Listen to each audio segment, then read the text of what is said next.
Welcome back guys. So finally our daging bakar is done. So in this video I nak terasa. Bismillah.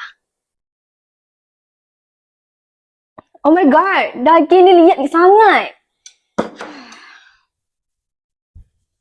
Kenapa ni? Daging ni rasa liat sangat. Seriously? Yes. Tak apa, never mind. Kita ada our secret ingredients. Wow. Okay, kita akan buat apa? Seriously kau tak tahu? Tak apa, jom follow aku. First, kita perlukan betik muda. Next, kita perlukan daging. Kenapa betik? Betik mempunyai enzim papain iaitu sebagai pemakin biologi dan bertindak sebagai protease, manakala daging pula merupakan substrat bagi enzim papain.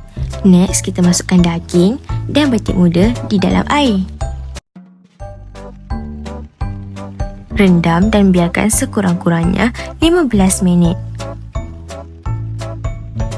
Oh, now aku dah faham dah. Dengan proses hydrolysis, rantai panjang polipeptida akan dipotong menjadi rantai yang lebih ringkas. Hasilnya, jalinan serai protein daging akan terlerai. Betul tu?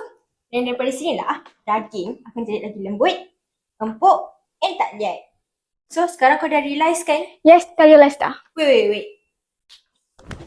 Tapi korang kena make sure yang daging ni dipotong kecil-kecil so that lebih besar jumlah luas permukaan.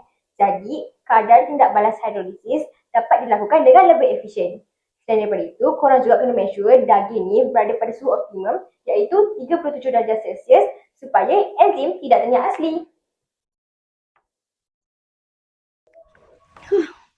Dah tadi dah? Berasa? Asalah. Okay. Empuknya. I just had to let you know you're